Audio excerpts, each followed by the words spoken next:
All right, good evening and welcome to another episode of Offstage Live with the Jazz Arts Group of Columbus. My name is Zach Compston, the Director of Education and Community Engagement at Jazz Arts Group.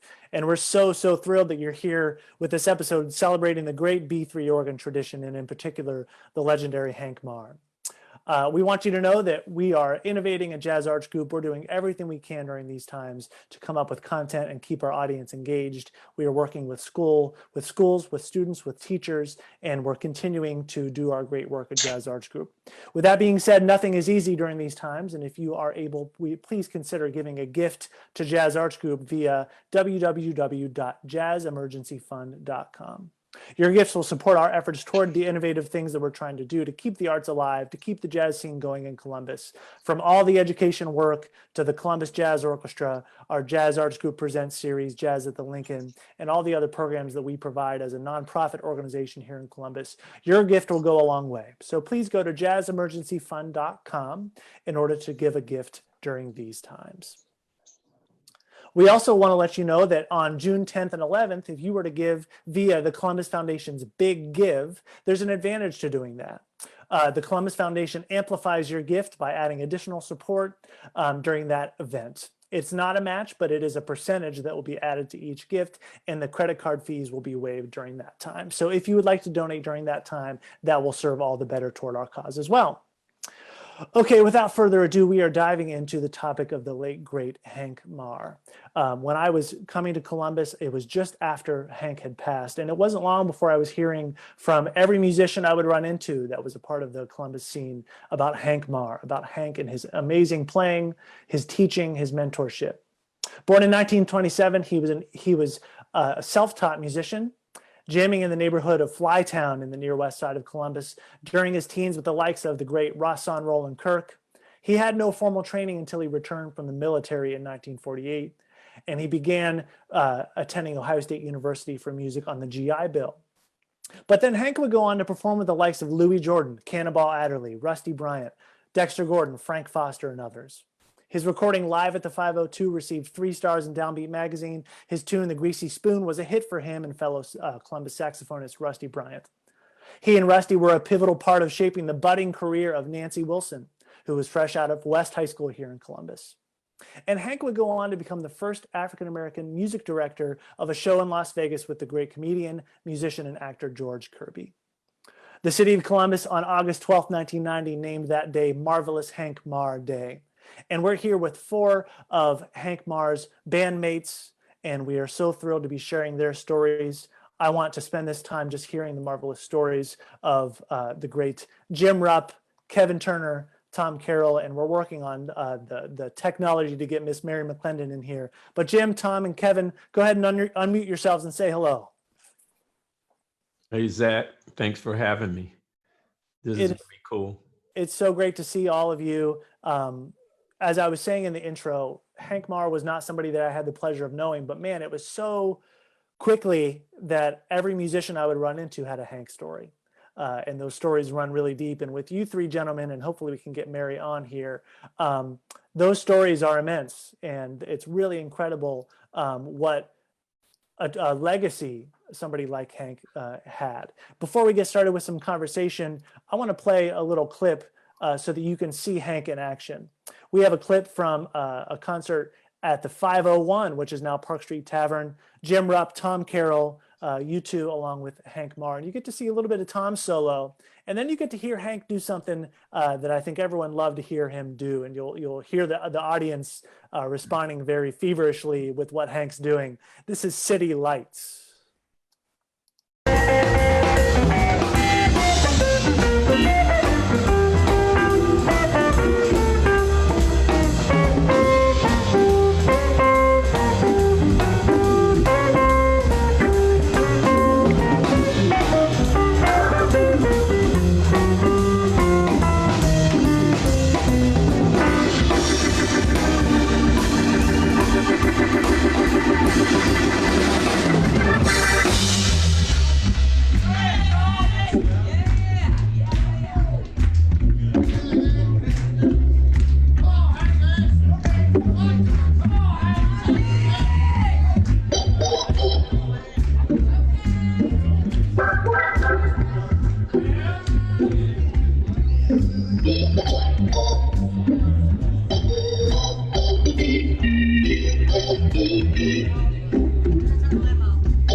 Man, absolutely incredible. And I'm going to stop that audio here. And so, Tom, man, that was your solo leading right into it. Yeah. All three of you guys, Kevin, Tom, and Jim, played so regularly with Hank. And just in the recordings I've heard, especially where there's audience like that, he could tear the house down like that. Always. Tom, talk about, since you were playing right before that, just talk a little bit about, just summarize for you, and we're going to come back to some stories, but what did Hank mean to you, and what was it like playing in the band with that kind of sound and energy that he provided? Well, first of all, I fell in love with organ players early in my jazz studies, which was early 20s. I was a rock and roll and funk guitar player. And I came out to Ohio and somebody said, you got to hear Hank Marr. And I went and sat in with him. And that was just the beginning of a friendship and a mentorship that I can't express how deep it was. And to this day, there's not a time I play where I don't play something that reminds me of Hank or is directly from Hank's influence. And, he's just always with me musically, And Tom, I've heard you, we were talking before about the number of musicians that sort of, branched, off of Hank's influence. And you made a comment, you said Hank was a nexus of sorts. Explain what you mean by that. Well, everybody looked forward to playing with him. You know what I mean? And if you had a chance to sit in with him at a jam session, let alone do a gig, I still to this day couldn't believe that he hired me to play in his band as early as in my career as I did. He just brought everybody together. There's just nobody that ever played with him, whether it was on a wedding gig or a jazz concert or a park concert, where he came in as a sideman that he didn't make feel better and sound better. I mean, that's just two of the most important things, don't you think? Yeah, absolutely. I think everybody agreed to that. So. Yeah. And I want to ask you, Jim, because you were in that video as well, that trio, either Tom on guitar, Kevin on guitar, you were a mainstay, man. You were especially in that period, and there's some recordings from the 80s and 90s. It seemed like you had played in so many of his bands in different configurations. Just talk for a minute about that, what being in his band for all those years meant to you. Well, I always say, I graduated from Ohio State with a Bachelor of Music Education in 1979, and my grad school was the University of Marr. I mean, when we were in college, we used to go, there were a bunch of us in the jazz ensemble at OSU in the late 70s, John Fedchuk, Kim Pencil, and, Randy Mather, all those guys.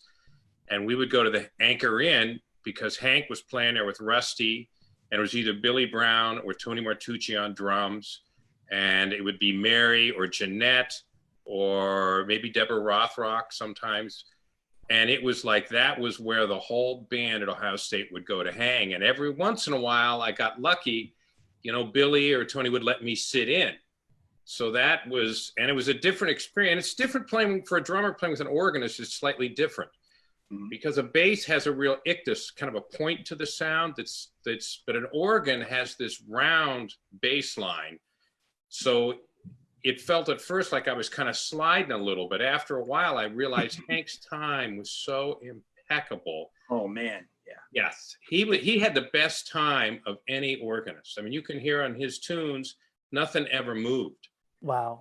Matter of fact, But it felt so easy, you know, Yeah. it felt like it was effortless. It didn't feel like anyone was working hard.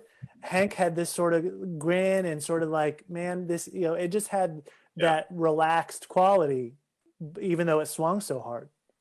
Yeah, and it was a lesson for me in patience, because how many choruses, for instance, there when Hank was doing his talking organ solo thing, how many choruses did Hank play? And it still kept getting better and better and building and building. And my signal to start that roll was when Hank would start to double time a little bit. Okay. Then I'd figure, okay, I better come in because he's kind of getting, but you know, Hank, and really to this day, Bobby Floyd, when Bobby, I play with Bobby a lot. Bobby will take a course after course and keep building and keep building and keep building. And you've got to be there and keep building with him. So that intensity, and he would get the back of the room tapping their feet. I mean, that's the other thing with Hank and Bobby, that those great players like that, Tony Martucci, Bobby Pierce, Yep. you know, but Hank was the nexus. Absolutely. I agree with Tom, you know, and he was such a gentleman. You know, you learned not only music from Hank, but you learned about life and about being a musician and how to be a professional and how to be a gentleman. You know, he was just a gem. Yeah. Well, and that's the perfect segue to you, Kevin, because, you know, you were 16 years old when you met Hank Marr. You were a student at Fort Hays High School, the art school, which is part of Columbus City Schools. And he was teaching at Fort Hays. But one of the things that I remember you saying, and it sort of hearing you say it, you know, it being a different time, 16 years old studying with somebody, I'm thinking, oh, it's your band director. That's like your school teacher. And then you said, no, I was also playing gigs professionally with Hank at the same time. Talk about those early days with Hank and how much it meant for Hank to be a part of when you were a teen. Well, let's see. So the fall or late fall or early winter of my junior year is the year you started Fort Hays as a junior. Don Tate was in his band, and Don quit the band. And so he came to me and asked me if I wanted to be in the band in his group. And I was like, that'd be great, because I was working at this chicken store, this chicken restaurant, and I would get in trouble for not mopping up the floor like really good. And I was like, oh man, that is great. You know, I could make some money another way. So he hired me, and Greg Pearson was the drummer. The governor. And yeah, and so I started playing gigs with him at that time. And my very first gig, it was a party, and it was Billy Brown, Rusty Bryant, Paul Kauser, probably. He had two horn players, Bobby Austin. It was like a party, so he hired extra horn players and stuff. Bunch of heavies, Kevin. Oh my goodness, I was so nervous. The first tune they played was April in Paris. Oh, I remember you saying the story. Yeah, and I was thinking, oh man, I don't know this tune that well. You know, it sounds simple, but it's not an easy tune, really. Yeah. But everybody played these great, profound solos. You know, no gimmick, not really gimmicky, just a great substance. And so I remember that first experience thinking, oh man, I really got to grow. Please don't give me a solo. Yeah. And Kevin, what do you remember about, so you play that first gig like that, April in Paris, Hank's on the gig. Did Hank come up to you and say anything about how you did that first gig? No, Hank would never say anything. That's right. Specific. He would just look, if you did something weird, he would look back at you. Did look at you, Tom? He would always make this face like, oh, really? That works? Yeah. Oh, really? Right. Right. Tom, Jim, did you get that look from time to time from Hank? Oh yeah. Yeah. Yeah. Yeah. I've got a short story I'll share. Back about the same time Kevin's talking about, I had a Sunday afternoon jam session at Oldfields, and I had learned, or I thought I had learned, In a Sentimental Mood. And so I called it on the jam session. Of course, Hank said, yeah, right. So I did the melody, and on the second 8 bars, Hank played this, what I thought was harmony. I'm thinking, well, God, that's great. Man, he's right in it. Well, I'll tell you what it is right here. Hold on. I played.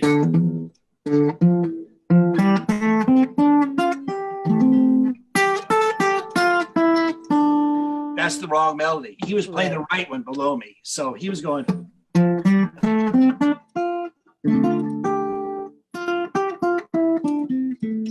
So the next gig, I called the tune again. I played the right melody, and I turned around to him, and he's like laughing, like, oh, you learned it finally. So, Tom, talk about this photo that we're seeing right now of you and Hank. that was at Riverfront Coliseum, like, down on the river for Jazz and Ribs, I think. One of the last years they had it on the river. And probably Jim was on drums and Mary or Jeanette singing. I'm not sure. Yeah. But I sure would like to look like that again. Mary, are you there with us?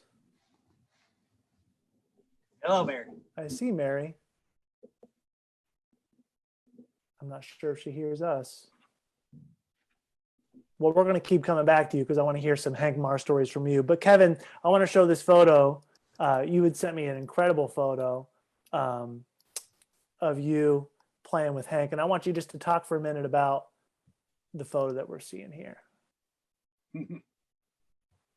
Look at that handsome man and those shoes. Yeah, I just decided to shave my head because I don't want anybody to get jealous. Yeah. About having a lot of hair. But I think we were playing at Greg Pearson's school. He was the band teacher at Central High School.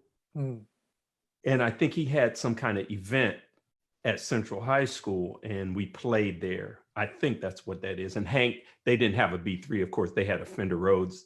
And so Hank just played Fender Rhodes and walked the bass line. Yeah. That's what I think that is. What an incredible photo. And who's on drums, did you say? Did you say who that was? Greg Pearson. Greg Pearson. Yeah, the governor. Yeah. Wow. And so, during the time that you guys all played with Hank, and maybe Jim, I'll go to you. When you guys would go outside of Columbus, what was the general reception of Hank elsewhere? Oh, Hank was treated like royalty, which he was. Yeah. And, I remember doing like 2 weeks at, what was that called? The Top of the Senator in Toronto. And one of the things I remember is having to take a B3 and a Leslie up a narrow flight of steps and around a corner. I think it took 4 of the bus boys and Hank and I all to get it up there. But I mean, he was jazz royalty. And I remember one time talking to legendary jazz drummer, Steve Gadd. Mm.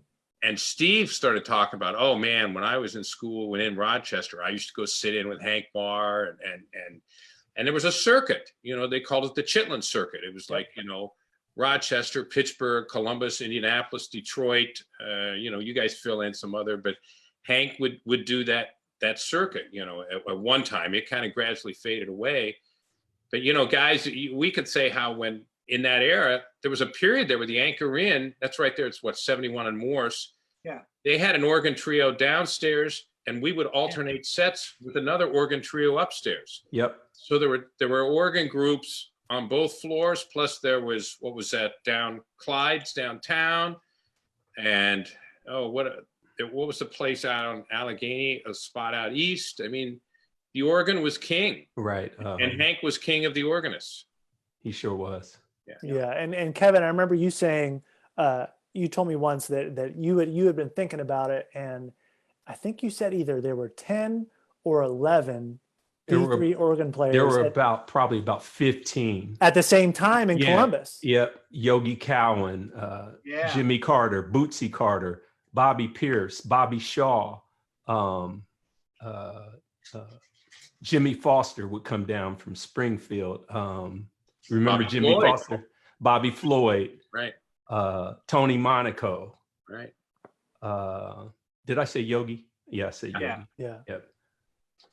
Oh, Jimmy Carter, Bootsy Carter, Bobby Shaw. Uncle Dave. Uncle Dave, right. Yeah. That's about 10 right there. Yeah.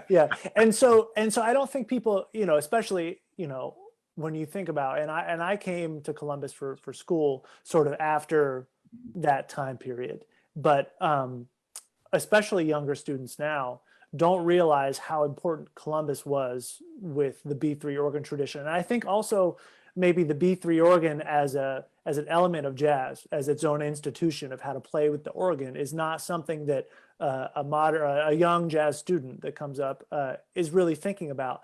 Talk for a minute. I want all three of you guys to talk about what was it about the B3 organ in Columbus, the sound, especially when you're thinking about you playing with that sound. Talk just a little bit about learning your instrument as it pertains to playing with the organ. Kevin, let's start with you. Well, one is a really soulful instrument, and people just dug that around here, because I dropped in on it, and if you wanted to gig, you kind of had to learn to play with organ players, Right. Thus, the drummers with that really nice subtle shuffle, it's some little stuff that you learn in the organ trio that you can't get from other places, like just making your ideas really concise and relatable and tasteful, as opposed to, a lot of notes and all that kind of stuff. Now, as far as being a guitar player, and I'm interested in your thoughts too, Tom, what did it take in terms of learning how to accompany organ? Was there anything about that made it different than piano? Oh, yeah. Kevin, Tom. Go ahead, Tom. Go ahead, Tom. Oh, I think the guitar fits in with the organ much easier than piano. It just cuts through those layers of sound, because no organ player, B3 organ player, worth his weight, has like one setting. They have different layers to every sound they have there. And just finding that niche in there and not stepping on the toes of the harmony. I mean, I always kind of reacted to what Hank and other organ players were playing, and I would just add something on top or mimic a chord, and the guitar could clearly kind of like spell it out. And what I learned is mainly like finding my place in the music, you know what I mean? And it sounds so bad when you're off bass that if you're not a quick learner, you're not going to work next Friday. So, and of course, Hank was so sophisticated harmonically. He could play any tune, and it sounded like Mary Had a Little Lamb. He just simplified things so much, but it was so complex at the same time. Mm-hmm. So. Wow. Jim, you spoke a little bit about the approach at the drums, but just talk about, when you came to Ohio State, had you already played drums in an organ setting prior to coming to OSU, or when was sort of the first time that you plugged into that format musically? It would have been when I started subbing it. Again, we would all go to the Anchor Inn, a bunch of us college students, and listen. And then after a while, you'd sit in and they could find out, okay, these Fedchock can play, and Randy can play, and Jim can play. So we get to sit in some. And then sometimes maybe Billy Brown would take off, so I'd get to play a weekend. And it was a different feel for a drummer, because again, that bass is so round, right, that it felt like in later years, so let's say when I was on and off Woody Herman's band or different bands, it felt like every time I came back on the road, my time was so much more solid from having played with Hank. Mm. And there's a lot, to me, there's similarities between an organ trio and a big band. There's very solid, simple time, great dynamic contrast.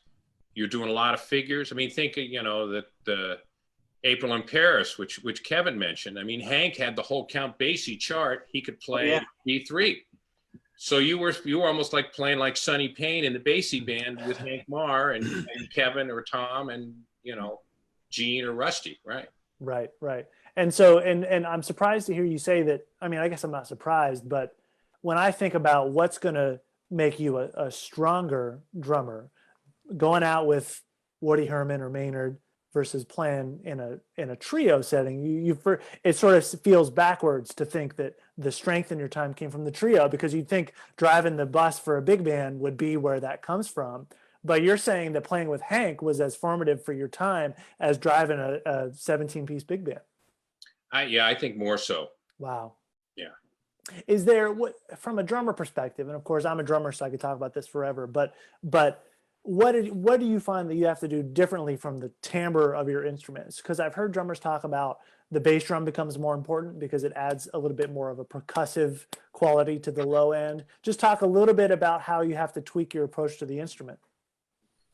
Yeah, if you think, for instance, if I'm playing in a modern kind of loose piano trio or something, or guitar trio or something, I feel like the time is a little more, I can bounce around a little more, if you know what I'm saying. And my sound can, I'm going to tune up an 18-inch bass drum a little higher, maybe a little, I think buoyant might be the thing. Whereas I feel like if you're playing with an organ trio, I feel like you're in a big Cadillac going down I-71, sitting way back in it, because you're underneath everything. I'm a big cushion underneath everything, as opposed to it is different. And, yeah, absolutely. Mary, I think you might be here. Do we have you, Mary? Okay. Hello, everybody. I think I hear you. Do you hear us? I hear you very well. I said we just have the biggest storm of the season go past. I know, and that's the magic of the live stream, is that you never know what's going to happen to the technology involved in all this. We won't talk about technology today, okay? Well, Mary, it's so great to have you here, and I know the audience on Facebook have seen you popping in and out, trying to get plugged in, and they all have been awaiting your arrival. So stay with us just as you are, because we can hear you great. I want to ask you now. I'm going to show this photo, and I don't know if you can see it, but it's this incredible photo that I found in the book "Listen for the Jazz," which is the work of Candace Watkins and a number of people.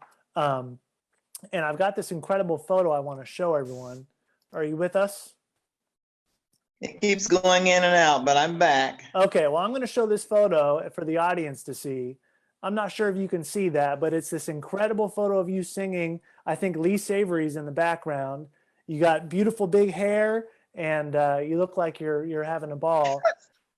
It looks like an outdoor You gig. know what I think was?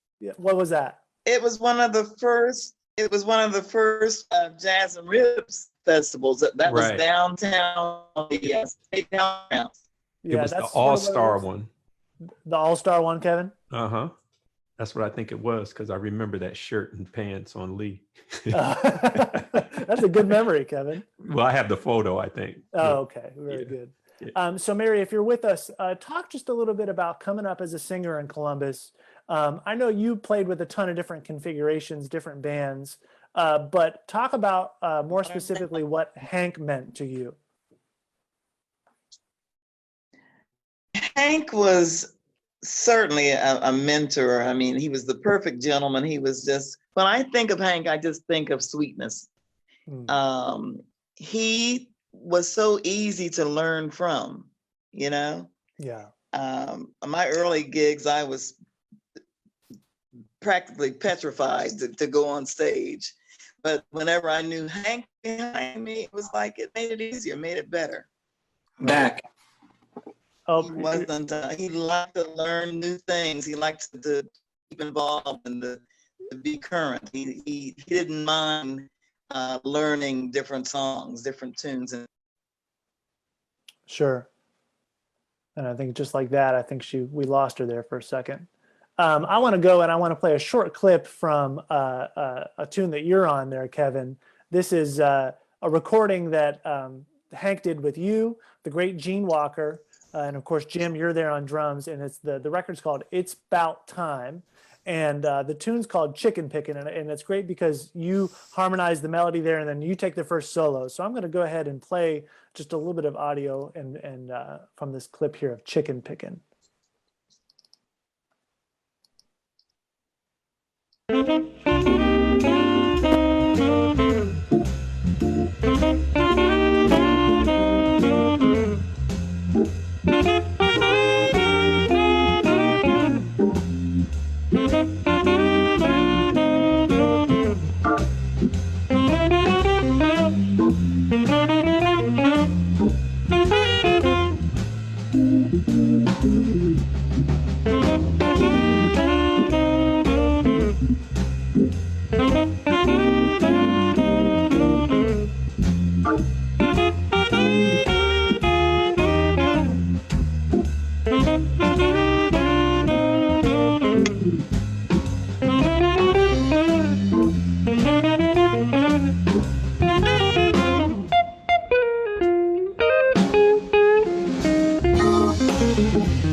Oh man. And you could hear just a little bit of Gene Walker playing. Of course, he played the melody, and then he's floating in with a little background, background behind figure. you. Yeah. You know, one of the things that jumps out to me is your tone on that recording.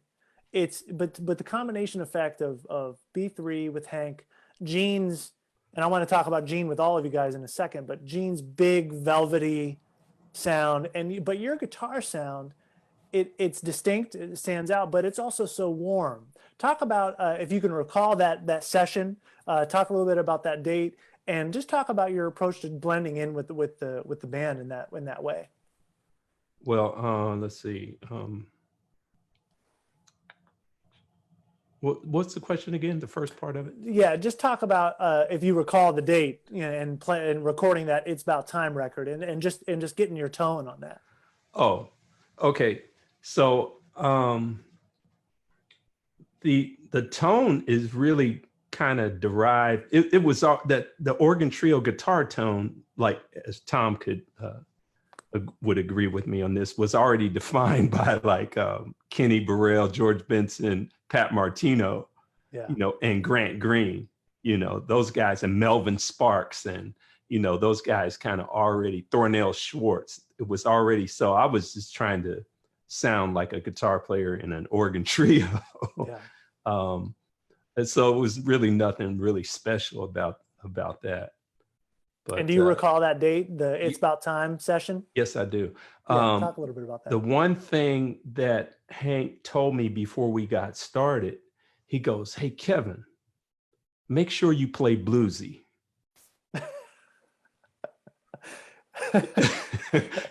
He didn't want to hear any, you know, any of that modern, you know, stuff. All right. He said, "Make sure you play bluesy." And it's funny, you know, of course you had such and the record was done in 1995. So you had known Hank for years by that point. You know, to hear right before you start a session, to hear the leader go, "Make sure you do this or do that with your playing," did that throw you off at all, or did you know exactly what he wanted? No, I knew exactly what he wanted. Yeah. Yeah, I knew exactly what he wanted. And of course you had played with him long enough that, you know, you had the vocabulary right in there. That recording, was that one of the ones that was recorded down in Cincinnati? No, it was in Kentucky, in Louisville. It was Jamie Right? Eberswald's son who recorded that. Right. Yeah, Right. his studio. Yeah, Jim, you do were on have that record, Jim. Yeah, do you have some memories, Jim, from that session? No, I just remember being a lot of fun, and yeah, Kevin. I mean, I think that's the great thing about Kevin's playing.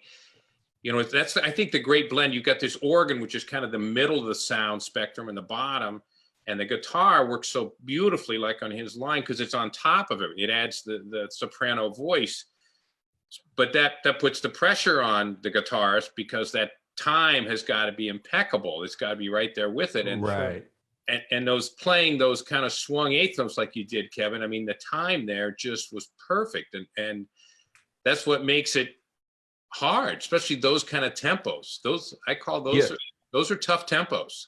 Yeah, Hank liked to play those medium tempos, didn't he, Tom? I Right. used to call them medium plows. Exactly.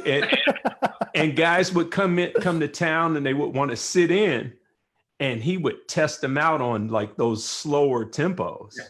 And of course, Jim is everybody's favorite drummer, so he could really lock it down. So you could play really anything off of Jim. Of course, Jim could play all this other stuff, but he had a way of just getting that bread and butter type groove really happening.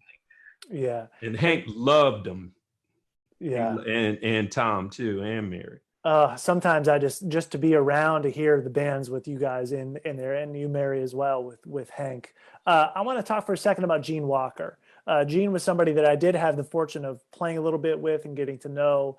What a beautiful soul and a tenor saxophone sound that just, when I think about the tenor saxophone and just think about sort of just the sound that pleases me the most, Gene is one of the first people that I hear. Kevin, you had a story. I think Gene was the manager of a club when, and maybe Jim, this is your story. Was this your story, Jim, where a bunch of guys were in town and sitting in on a tune, and Gene started playing from the back of the room? Was that your story? No, Jim? that was my story. Was that you, Kevin? Yeah. What's that club, Tom, in Toledo, Jim? Rusty's? Yeah, Rusty's. Yeah. Yeah, we were playing at Rusty's, and Ernie Kribda was playing.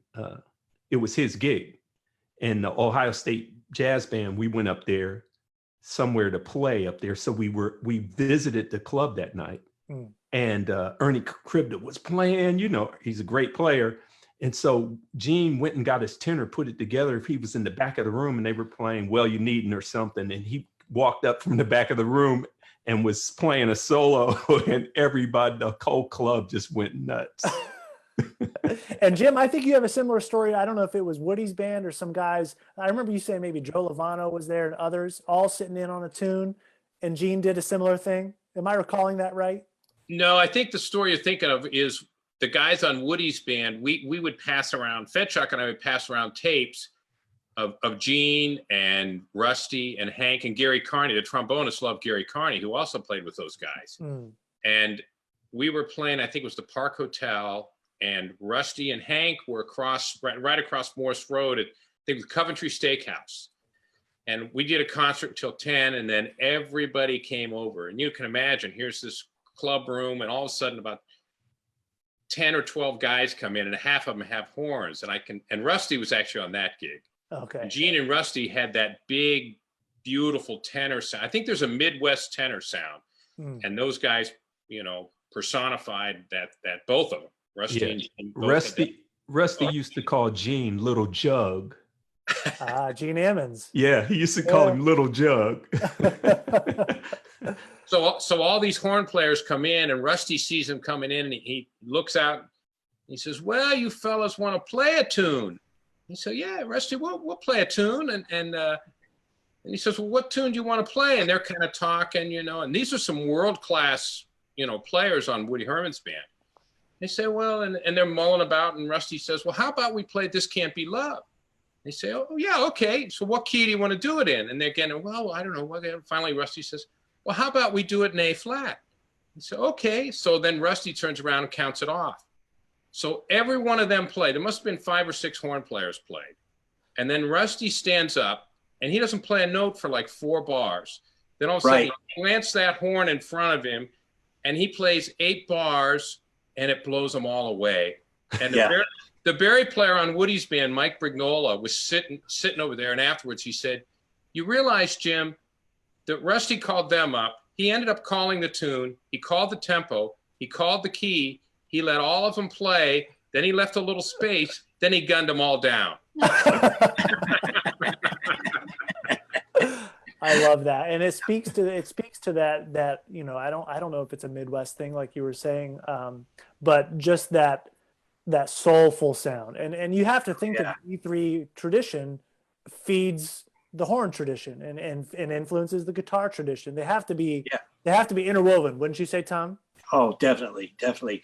And Gene and Rusty, I think they pretty much define the Central Ohio scene, sound anyway, for horn players. You know, Yeah. Randy Mather and Michael Shevsky, Brian Oshevsky, and these other younger guys. You know, they're definitely influenced by those guys, don't you think? Yeah, for sure. So, Mary, I think you're with us again. All right, can you hear us, Mary? I can indeed, yes. Okay, I'm going to play a little clip, and hopefully you can hear it, but you can at least recall back to singing "I've Got the World on a String" at the 501 with the Hank Marr Trio. I know our audience is going to love it, so I'm going to play a little clip of that, and then I want to talk to you about that tune and a little bit more about you singing with Hank. So here we go with "I've Got the World on a String." Wonderful.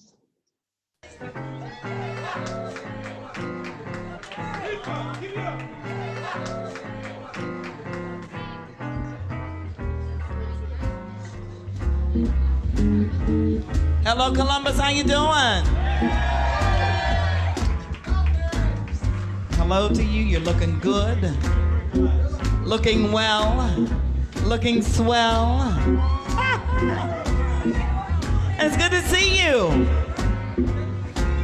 I've got the world on a string, sitting on a rainbow, got it tied around my finger. What a world, what a life. I'm in love. Got a song that I sing, I can make the rain go. Anytime I move my finger, look at me, can't you see that I'm in love? Life's a beautiful thing. As long as I hold that string, I'd be a silly so-and-so if I should ever let it go. I've got the world on a string, it's on a rainbow, got it tied around my finger. What a world, what a life. I am in love.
For the marvelous Mr. Marr, Hank Marr. Talk just a little bit about that.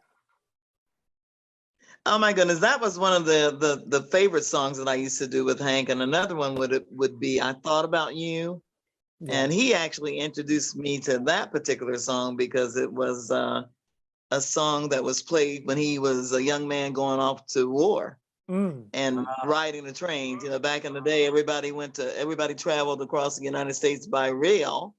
And that was one of the songs that he remembered from that time. And that's how I learned it from him. Well, one thing that I noticed about your singing, and I've always loved it about you, is that you have this way of floating over a melody. You never make something feel forced. And guys, I want your commentary too on this. Just hearing Mary sing presents this really relaxed, and so the lyric just pops out to me, you know, and you're sucked in by the way she sings it.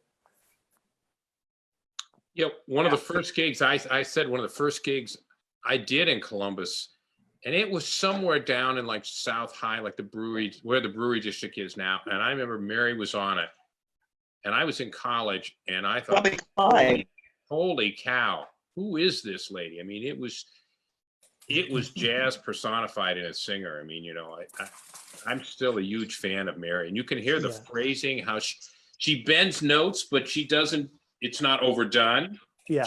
Her time just floats along. She doesn't feel like she's locked into the quarter notes, but it feels, you're right, Zach. She's just amazing. I'm a huge fan, have been for, you know, a long time. Well, we're gonna What Jim said about Mary speaks to Hank. You just felt so comfortable playing over these tunes that you could take liberties, not even liberties, but you could stretch things a bit. And it was just so comfortable. You know, he was going to be there with a pillow if you tripped or something. Sure. It's great. Yeah. Tom, talk just a little bit about the combination of playing with Hank, but then also playing with a singer, and just talk about some memories of the vocal situations with Hank's trio. Well, besides working with Hank's trio with Mary and Jeanette Williams, of course, Hank, I think Jeanette went out on the road with Hank when she was 15 or 16, after Hank promised her mother that he would take care of her. Yeah. But the first year or so after I started playing, when I was playing with Hank, he would have a girl singer on a gig. It was a Parks gig or something. He would have a woman come out, maybe a young girl that he's been working with, and she'd only know 3 tunes, you know, and he just loved working with singers. He was so good at it. And of course, you know, look at who he's worked with over the years. And it's the same thing for me, you know, being a guitar player just made it so easy. It was a great venue to learn. That's all I can say. So. Yeah. And on a similar note, Kevin, you know, talking about singing, one thing that I've always noticed when I play with you is that you're singing to yourself when you play. And when you hear after Mary gets done singing this beautiful melody that stretches and pulls and just has all this musicality in it, in my mind, even though you can't see Hank, you can hear the notes that he plays are just trying to just complement as if he was a singer taking the baton from Mary. So Kevin, talk about the importance to you personally, musically, of being able to hear with your voice, you know, your actual personal voice, the lines that you're playing. Right.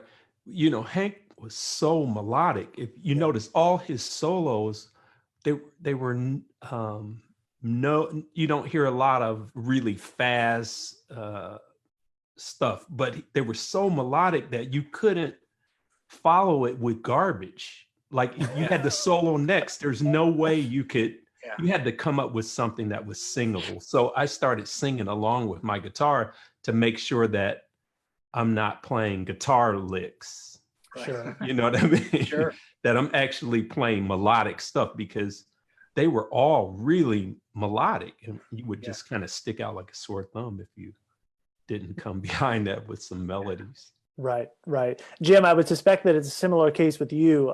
You know, you're playing with these guys that they obviously swing so hard, but whether it's Hank's solo, handing off to Gene, handing off to Tom, you know, you can't take a beat off or a measure off, and you can't put a lot of extra drumisms in there. Talk just a little bit about fitting in musically and keeping that sense of taste and that quality going.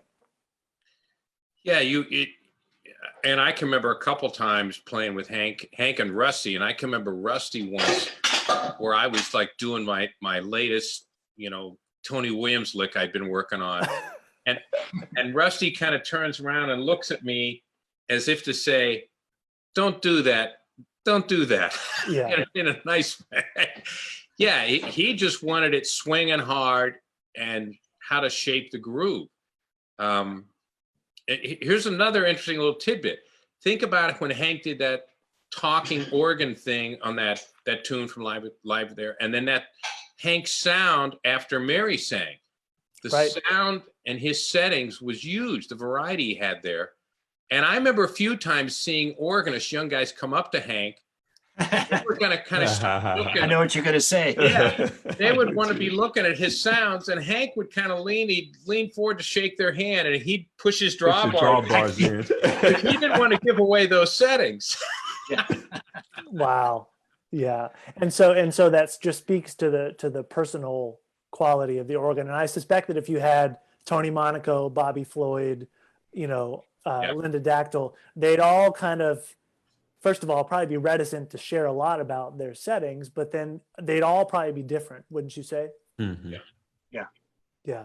The sound variety out of an organ is unbelievable. Right. But the interesting thing I found is every one of the tunes you played with Hank, I'm sitting here listening to him and I start tapping my foot.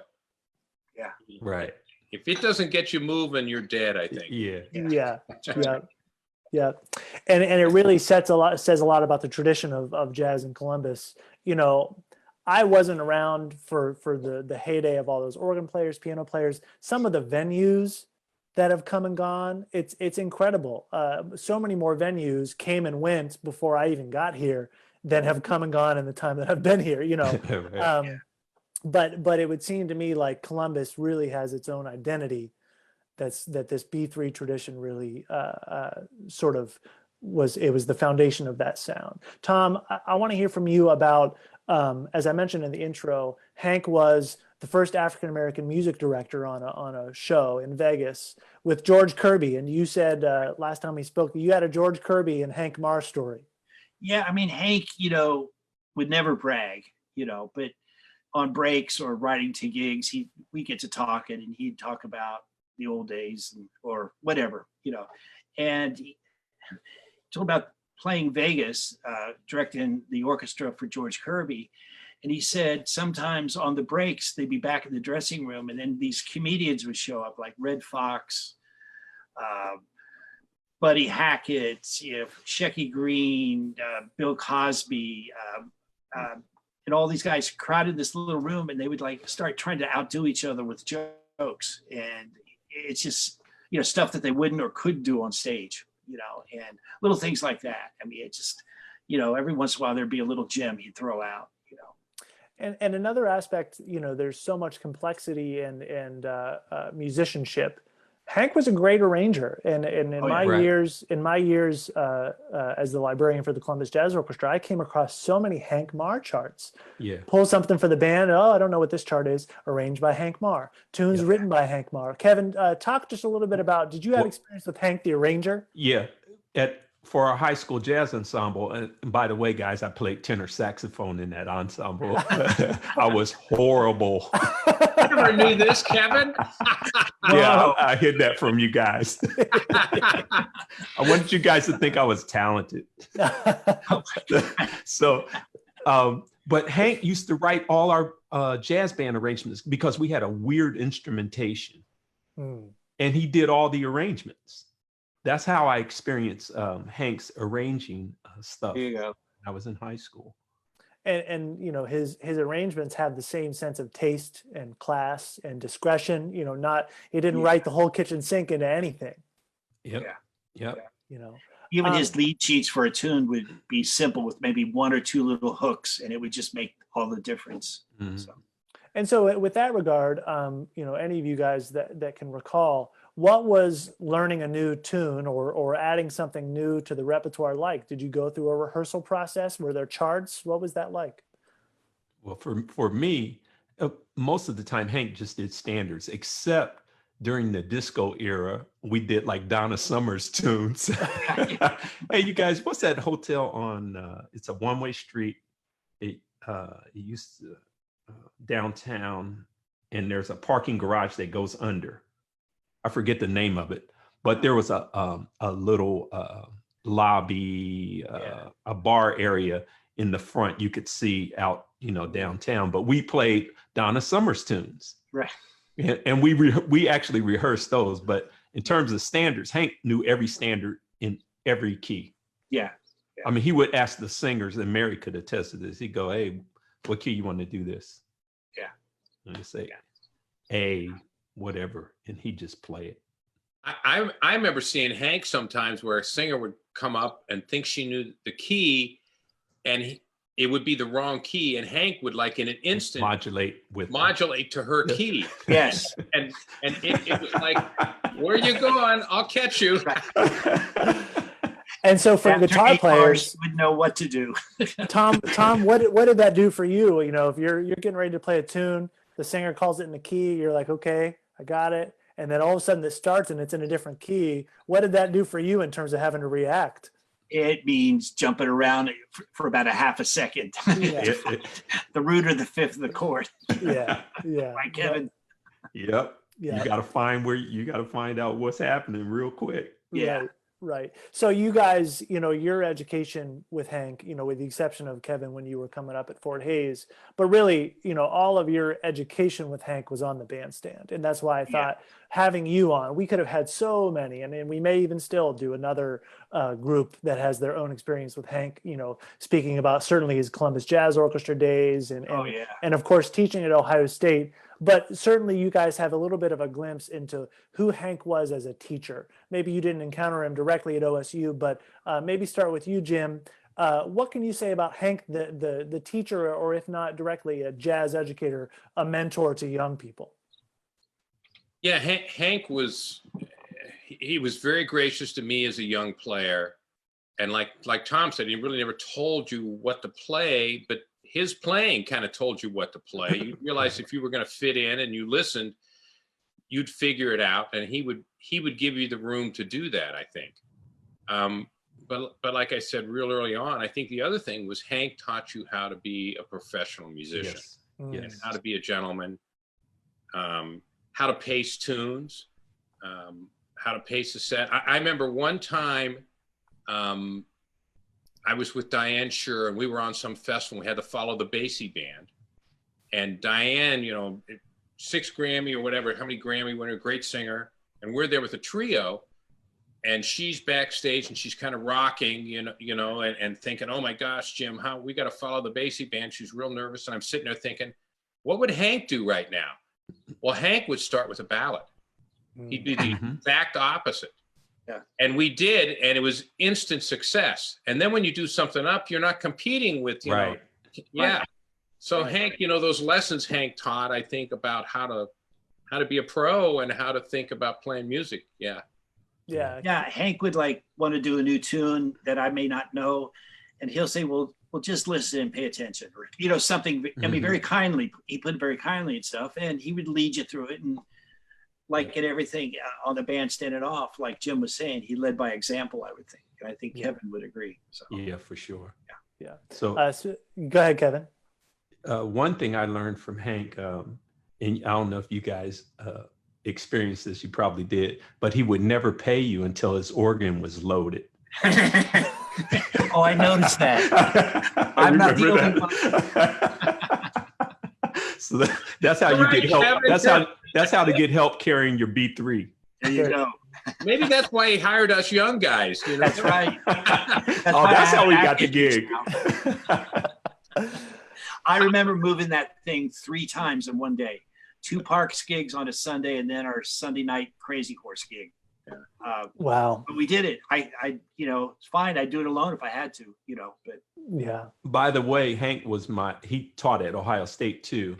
And Tom, when you were there. Yeah. And Tom was my teacher too. He's responsible for this mess over here too. I'll take the responsibility. Yeah. I think anybody would claim you, Kevin. So that's good. That's good. Well, we have a comment from Facebook. Todd Freeman says, oh man, I used to close up the bar at Rigsby's on Tuesday nights, then make it down to K2U to hear Hank if he was playing. And he says, hello to Jim Rupp. Hello Nice. back. Yeah. Yeah, absolutely. I remember that. Patty Sprouse says she has so many memories of the Anchor Inn. Yes. And Pete Mills says, hey, KT, no more tenor players, man. No worries. Mary, I think you're back with us. Let's get you unmuted and see if we can get you back for one last thing before we close up here. Sorry, I didn't quite catch it. I didn't ask for Siri. That's all right. Sorry, guys. That was me. That's okay. Well, like I said, Mary got knocked out, I think, by the storm. So we will have her back. And guys, it's been so great to talk with you. It seems like the stories are endless. Every time I run into you guys, I hear a new Hank story or Gene story, and it's so. I, as a younger musician on the scene, am so indebted to you guys for all the lumps that you took as young musicians and sort of the lineage that is inside of Columbus. So thank you guys for everything that you do. All three of you are consummate educators. And I know, Jim, you guys are getting ready to open the shop back up. So why don't you talk for just a second? Columbus Pro Percussion is yours. You're the owner. Talk for a second about the shop coming back. Yeah, we were in there doing shipping, receiving, and online stuff and curbside. But you're right, we've kind of slowly opened up. Was it Tuesday we were allowed to open up? Yeah. And I tell you, it's been very heartwarming, the amount of emails and calls and people that were ordering stuff and how you doing? Are you doing okay? So yeah, we're back open. Thanks. That's awesome. Well, for any musician, no matter what you play, that's watching right now, support local music stores, of course, Stanton Sheet Music and all the local retailers, but especially referring people to Columbus Percussion. I, as a drummer, there's not another place in the country that not only has the kind of the things you're looking for, but just the treatment that you get as somebody that's looking for something. I've just always been knocked out, Jim, at the operation that you run there and the way that you take good care of the musicians here in town. I owe you a dinner, Zach. No, I mean it. I mean it. So, and then lastly, I want to just say on the topic of Hank the Educator, this is the 18th season of the Hank Marr High School Jazz Award. And Jim and Tom, you were part of the group that listened to the submissions. Every year we have new talented musicians coming forward, and we just announced the winner of the award. The winner is Mr. Simon Metzger, a 17-year-old drum set player from Bowling Green High School. Not a ton of drummers in the history of the Hank Marr Award. Jim, talk for me for a second, if you will, about our new winner, Simon Metzger. Yeah, I didn't know a name. I just knew he was contestant number 3, if you will, right? Yeah. But young man who had really great energy and drive and played a variety of styles well. He was a standout. So yeah, he's got a great future. And now that I know his name, I'm going to be recruiting this young man to Ohio. Yeah, I wondered, part of the reason we do that is we want the judges not to know who they are, so they can just hear it. And I wondered if maybe some of the drummers that audition might already be in contact with you. But Tom, any comments about our new winner, Simon Metzger? Just what Jim was saying. The kid was very mature, or is very mature as a player, and very confident. I could hear that through the recording. That was real clear. I mean, and he was our number 1 across the board. So yeah. Well, I appreciate you guys being a part of that. And I want to just leave with one more question for the three of you guys. And we love Mary dearly, and we will definitely have Mary McClendon back. Our apologies to the audience that I know you were clamoring for Mary to join us. We'll have her back and hear her stories. But for you three gentlemen, it's easy to look back nostalgic about all those times, whether it be with Hank or just the scene in general. But you're all educators, and you're all sort of forming the future musicians here in Columbus. Talk just, if you could summarize one aspect of the scene when you were coming up, that when you teach and when you're sort of envisioning the kind of scene that you want your students to be a part of, what's one thing that you look back fondly on that you want to make sure that your students do to share a similar type of experience as they're coming up in music that you had maybe when you were coming up? Let's start with you, Kevin. For me, the thing that was really special and different was that all the older jazz musicians would mentor you. So you couldn't just go sit in and play whatever you wanted to play and do whatever you wanted to do it the way you wanted to do it. They would mentor you. And like Jim, I had an experience with Rusty, and I was playing a guitar solo, and he turned around and said, "Too many notes." So they mentored you and shaped you, and you had to go through them. You know what I mean? That was really special. Yeah. Sometimes it was tough. Sometimes it was, most of the time they were, pretty gentle about it. Sure. Jim, what about you? Yeah, I think the thing that there was a warmth to the scene at that point. There was a lot going on, but I always felt, you know, a lot of welcome to come play and welcome to go see guys. And there was very much like I said, I think half the band would be at the Anchor Inn to hear Hank and Rusty and Gary and Mary and everybody. So that kind of willingness to go out, you know, what we do in the classroom has to be only this small part of your education. You've got to get out and hear great players play. And the second thing I learned from those guys, I hope my students learn, is you got to serve the music. It's not about chops. The chops are only there to serve the music. And like Kevin said, you know, Rusty and Hank, and if you were just thinking about how fast can I play, yeah, they'd settle you down real quick. Yeah, that's great. Tom, what about you? Something that you hope that your students learn that came from your time growing in the scene? Yeah, well, you know, it's right along the lines of what Jim and Kevin just said. It's just being able to play with these older musicians, and of course, being welcomed on the bandstand, let alone having people like Hank and Rusty call me up to play gigs with them and actually paying me money, you know, to play. It was like, wow. And I didn't take it for granted. You know, I was going home and working on the tunes that I messed up on. I didn't play Hank's arrangement right. The next time I was either right or close to it. And that's what he appreciated, I would like to think. And just the warmth, you know, the older musicians who were my age now, you know, just welcoming me on the bandstand, you know, at the Taj Mahal, the biggest jam session in the late 70s. It just, you know, it changed me, you know, it humanized the music a lot more for me. Wow, that's You can beautiful. understand that, so. Yeah. And Mary, I see that you're back. Yes. I see her. Oh, there she went. Well, in any case, it's been a real pleasure talking to all of you and Mary as well. I'm always inspired, not only talking to you like this, but playing. So all of our fingers and toes are crossed that we get back on the bandstand again soon. Yeah. I can't wait to for hear you all sure. playing, and I hope to get the opportunity to play with you very soon. Thanks to all of you for all that you do. And I want to let our audience know that Byron Stripling is back on Sunday at 6:30 with the great Carmen Bradford, who was the last vocalist to sing with the Basie Band during Basie's life.